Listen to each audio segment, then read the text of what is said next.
single most complex and most precise aerial operation in history. Unprecedented operation. ጥቁር ጣሎቹ የደቡብ አፍሪካ ጥቁር ጋንግስተሮች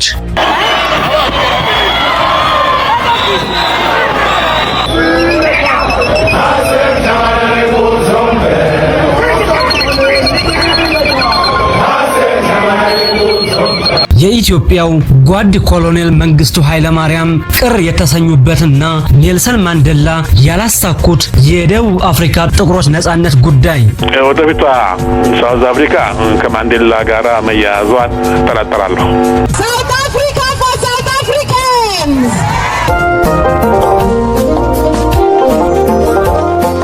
የደቡብ አፍሪካ ጥቁሮች ዜኖፎቢያ ወይም ስደተኛና መጤጠልነት መነሻ ምክንያቱ ምንድነው?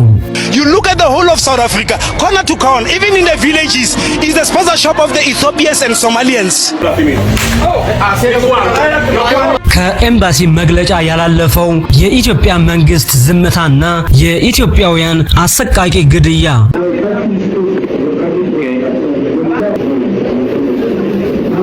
ለስደተኞች አስጊ የሆኑት የደቡብ አፍሪካ ከተሞች የትኞቹ ናቸው?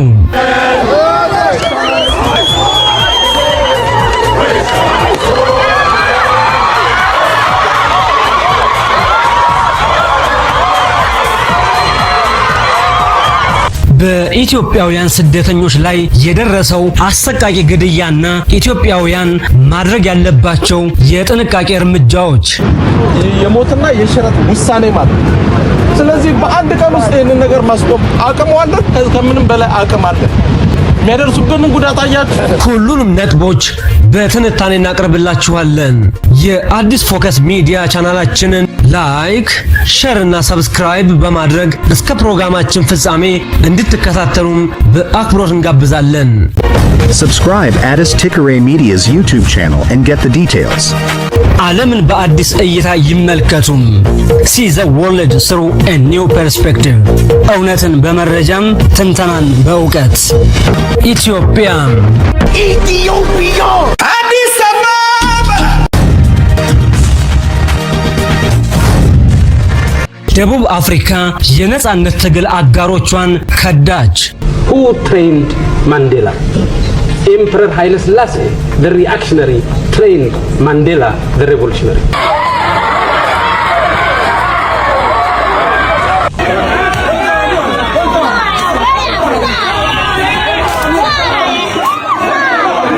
ደቡብ አፍሪካም በጨቋኝ አፓርታይድ አገዛዝ የተበደለች ከፍተኛ ግፍና መከራ ያሳለፈችና በአሁኑ ወቅት በአፍሪካ አህጉር በኢኮኖሚ የተሻለ አቅም ያላት ሀገር መሆኗም ይታወቃል። ደቡብ አፍሪካም በተለያዩ ወቅቶችና ጊዜያት በስደተኛ ጠልነት ወይም መጤ ጠልነት የተነሳም በሌሎች የአፍሪካ ሀገራት ዜጎች ላይ አሰቃቂ ጥቃት የሚደርስባት የጥቁር ጋንግስተሮች መናገሻ የሆነች ሀገር ናት።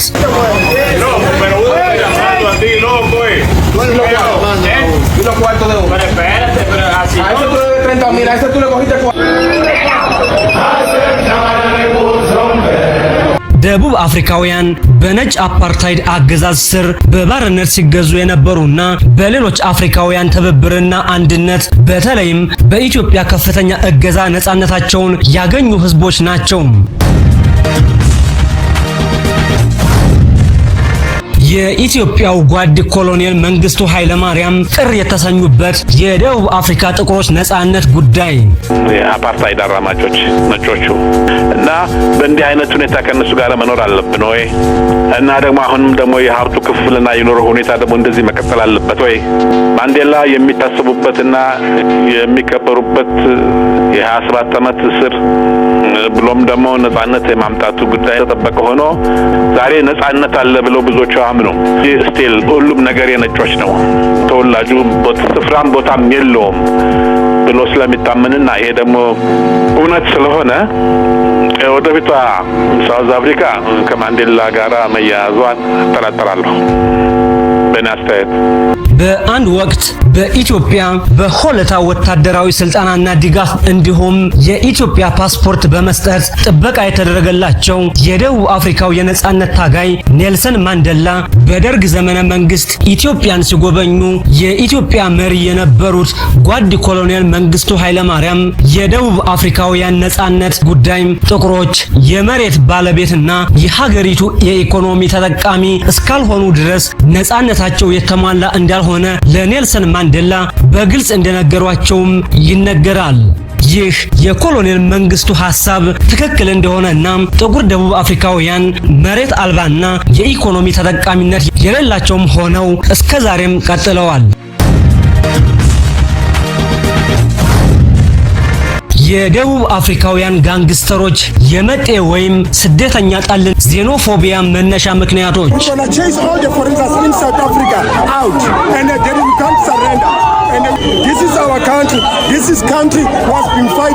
ደቡብ አፍሪካም የበርካታ አፍሪካውያን የአህጉሪቱ የንግድ መዳረሻና የኢኮኖሚ ማዕከል ብትሆንም በሀገሪቱ ውስጥ ለሚኖሩ ሌሎች አፍሪካውያን ግን በተለያዩ ጊዜያት በተደጋጋሚ የሲኦል በትር የምታነሳ ሀገር ነች። ደቡብ አፍሪካም በሀገሪቱ ውስጥ ከ75 ሚሊዮን በላይ የሚሆን ህዝብ የሚኖርባት ሲሆን 81 በመቶ የሚሆነውና 61 ሚሊዮን የሚጠጋውም ጥቁር ደቡብ አፍሪካዊ ሲሆን 11.5 በመቶ የሚሆኑት ደግሞ ነጮችና 3 ሚሊዮን የሚጠጋ ስደተኞች የሚኖሩባት ሀገር ስትሆን የሀገሪቱን እጅግ ከፍተኛ ቁጥር የሚሸፍኑት ጥቁሮች ዝቅተኛ የኢኮኖሚ ተጠቃሚና የመሬት ባለቤት ያልሆኑ ዜጎች ናቸው። በመሆኑም የደቡብ አፍሪካም ጥቁር ጋንግስተሮች በሌሎች የነጻነት ትግል አጋር በሆኑት ጥቁሮች ላይ በሚከተሉት ምክንያቶች አሰቃቂ ጥቃቶችን ይከፍታሉ። አንደኛም ከፍተኛ የሥራ አጥነት መጠን መጨመር።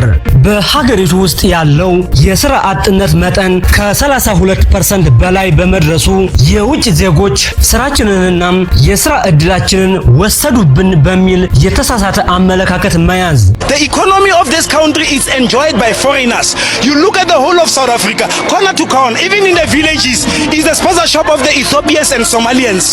So when you can go to Ethiopia and Somalia, it's empty. The whole of Zimbabwe is empty. Malawi is empty. So we must accept each and every little Tom, Dick and Harry. Our tax must maintain the whole of Africa. No, we cannot do that.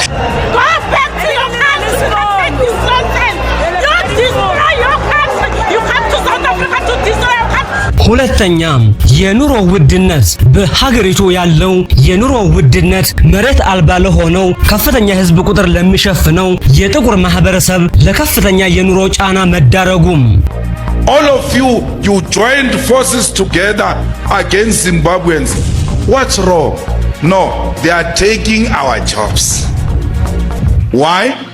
Because you want to be workers. You don't want to be the owners of strategic sectors of the economy.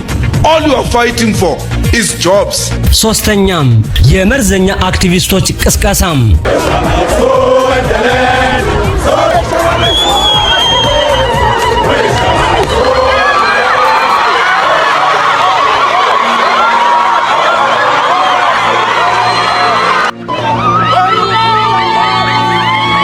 በሀገሪቱ ካሉ አክቲቪስቶች ውስጥ አንዷ የሆነችው በጄኒስታ ዙማ አማካኝነት ኦፕሬሽን ዱዱላ የተሰኘም ጸረ መጤ ወይም ስደተኛን የማጽዳት ኦፕሬሽን እንዲጀምሩ መንስኤም ሆናለች። በደቡብ አፍሪካም 90% የሚሆነውን የሀገሪቱን ሀብት የተቆጣጠሩት አነስተኛው የነጭ ክፍል ሆኖ ሳለ አይጥ በበላም ዳዋ ተመታ አድርገው ከጋናውያን የጀመረው ጥቃት ሁሉንም የአፍሪካ ስደተኞች እያዳረሰም ይገኛል። Today, you are all fighting to be Negroes. You are fighting to work for a white man. You are not fighting for the land. Why should you fight people for jobs? We should fight people for the land.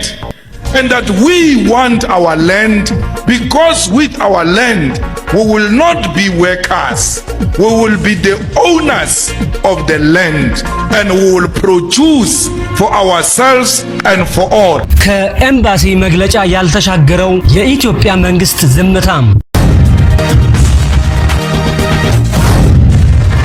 ስራ ጠሎቹ የደቡብ አፍሪካ ጥቁር ጋንግስተሮች በስደተኞች ላይ አሰቃቂ ጥቃት ሲፈጽሙ የሀገሪቱ መንግስትም ጥቃቱን ለመከላከል ወታደሮችን ለማሰማራት ብዙም ፈቃደኛ ሳይሆን ቀርቷል። ጥቃቱንም በግለሰቦች መካከል የተደረገ ግጭት በማለት ዝቅ አድርጎታል። የዜጎች ጥቃት ከደረሰባቸው ሀገራት ውስጥ የመጀመሪያ የሆነችው የጋና መንግስት የደቡብ አፍሪካ መንግስት ገዳዮቹን በህግ የማይጠይቅ ከሆነ ደቡብ አፍሪካም በአፍሪካ ህብረት እንዳትቀመጥ አወግዛለሁ በማለት ማስጠንቀቂያም ሰጥቷል። የአፍሪካ ህብረት መቀመጫ የሆነችውና ለደቡብ አፍሪካውያን ነጻነት ትግል ከፍተኛ አስተዋጽኦ ያደረገችው የኢትዮጵያ መንግስት ከዜጎቹ አልፎም ለሌሎች አፍሪካውያን የዲፕሎማሲ ድምጽ መሆን ሲገባው ከፕሪቶሪያው የኢትዮጵያ ኤምባሲ ከፍ ባለ ደረጃም ድምጽ አላሰማም። በፕሪቶሪያ የሚገኘው የኢትዮጵያ ኤምባሲ በበኩሉም ከሚመለከታቸው ባለስልጣናት ጋር እየተነጋገረ መሆኑንና ጠንካራ የጸጥታ እርምጃዎች እንዲወሰድ መጠየቁንም አስታውቋል። በደቡብ አፍሪካ የሚኖሩ የኢትዮጵያ ማህበረሰብ ወይም ኮሚኒቲ አባላት በበኩላቸው የኢትዮጵያ መንግስት በኢትዮጵያውያን ላይ የተፈጸመውን አሰቃቂ ግድያን በተመለከተ ተገቢ የሆነ የዲፕሎማሲ ምላሽ አልሰጠም በማለት የኢትዮጵያ መንግስትን ተችተዋል። በኢትዮጵያውያን ላይ የደረሰው አሰቃቂ ግድያም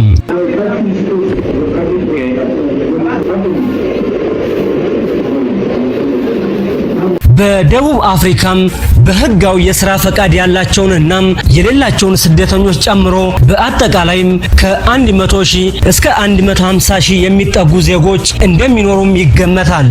አብዛኛው ኢትዮጵያዊ በመንገድ ዳርና በችርቻሮ ንግድ ላይ የተሰማራ በመሆኑ በሚነሳው የስደተኞች ጥቃት ከፍተኛ ተጋላጭም ሆነዋል። እስካሁን ባለው መረጃ መሰረት ከ5 በላይ ኢትዮጵያውያን በአሰቃቂ ሁኔታም በቀጥታ ላይቭ እየታየ ጭምር ተገድለዋል። በጆሃንስበርግና አካባቢው 4 ኢትዮጵያውያን የንግድ ባለቤቶችም በጥይትና በሽጉጥ ተደብድበውም ተገድለዋል። የሟቾች ማንነትም በኢትዮጵያውያን ኮሚኒቲ በኩል ይፋ የተደረገ ሲሆን የጥቃቱ ሰለባ የሆኑትም አቶ አሸናፊ ገብረመድህን የ35 ዓመት ወጣት፣ አቶ ዮሐንስ ኃይሌ የ42 ዓመት ጎልማሳ፣ አቶ ታምራት በቀለም የ39 ዓመት ወጣት፣ አቶ ሱራፌል ደምሴም የተባሉ ወጣት ኢትዮጵያውያን ግድያ እንደተፈጸመባቸውም ታውቋል። በደቡብ አፍሪካ ጥቁር ጋንግስተሮች የተገደሉት ኢትዮጵያውያን የአሟሟት ሁኔታም በጣም አሳዛኝና ጭካኔ የተሞላበት መሆኑም ተመላክቷል። በማክዶናልድ ሱቅ ያለን ኢትዮጵያዊም ቀጥታ በመሄድ ከኋላውም ጭንቅላቱን በመምታት ሲወድቅም ደግሞ በመተኮስ ሲገድለው የሚያሳየው የቪዲዮ ምስል እናም በሱቃቸው ውስጥ በተደበቁበት ኢትዮጵያውያን ላይም የታየው ግድያም እጅግ አሳዛኝና ልብን የሚያደማ ነው።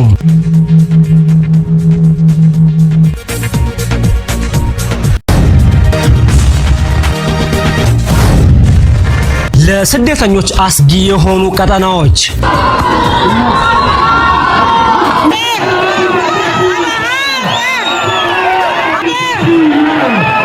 በአሁኑ ሰዓትም ኦፕሬሽን ዱዱላ በሚል መጤና ስደተኛ ጠል እንቅስቃሴ ከሚደረግባቸውና አስጊ ከሆኑ ከተሞች ውስጥ አንደኛ ጆሃንስበርግ እና አካባቢው፣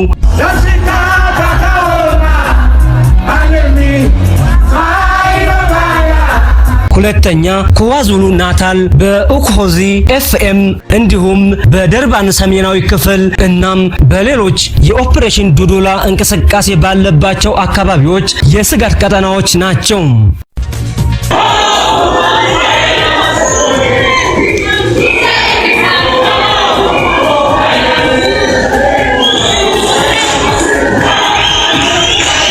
ኢትዮጵያውያን መውሰድ ያለባቸው የጥንቃቄ እርምጃዎች ኢትዮጵያውያን ከጋንግስተሮቹ ጥቃት ራሳቸውን ለመጠበቅ የሚከተሉትን ቅድመ ጥንቃቄዎች መውሰድ እንዳለባቸውም ይመከራል። አንደኛ፣ መረጃን መከታተልና መለዋወጥ። ከኢትዮጵያውያንና ሌሎች የአፍሪካ ስደተኞች መረጃ መለዋወጥ። የጥቃት አድራጊዎችን የሚያደርጉትን እንቅስቃሴ በማህበራዊ ሚዲያም የሚያስተላልፉትን መልእክት መከታተል። ሁለተኛም ከችርቻሮና ከመንገድ ዳር ንግድ ከመስራት ራስን መቆጠብ። የጋንግስተሮቹ እንቅስቃሴ እስኪቆምና የሀገሪቱ የጸጥታ ኃይል ሙሉ እርምጃ እስከሚወስድ ወደ ውጭ ከመውጣት መቆጠብ። ሶስተኛም በመንገድ ዳር ካሉ ቦታዎች መራቅ። አራተኛም በአንድ ላይ ሳይሆኑ በቅርብ ርቀት መሆንና መጠባበቅ። አምስተኛ መታጠቅ፣ መደራጀት፣ አንድ መሆን፣ መጠባበቅና ራስን መከላከል አስፈላጊ ተግባራት ናቸው። ሲከሰት ሁላችንም ተሰባስበን አንድ ላይ አለመቆማችን ብቻ እንጂ የሃይኮርት አርጀንት አፕሊኬሽን ገብቶ ማለት ህገወጥ ናቸው። የሞትና የሽረት ውሳኔ ማለት። ስለዚህ በአንድ ቀን ውስጥ ይህንን ነገር ማስቆም አቅም አለን፣ ከምንም በላይ አቅም አለን። ነገር ግን ለእንደዚህ አይነት ነገር እንግዲህ እዚህ መሪዎች አላችሁ፣ ተባብራችሁ በ20-30 ሺህ ብር ኦርደር እነዚህን ሰዎች ከዚህ ጋር በአንድ ቀን ማጥፋት ይቻላል። ይሄ የኔ ቃል።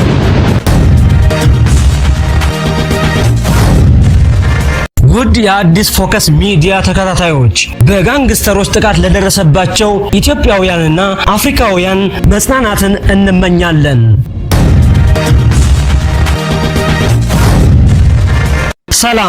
ሰላም ለዓለም ሁሉ እንመኛለን። እስከ ፕሮግራማችን ፍጻሜ ስለተከታተላችሁን እናመሰግናለን። Subscribe Addis Tikere Media's YouTube channel and get the details.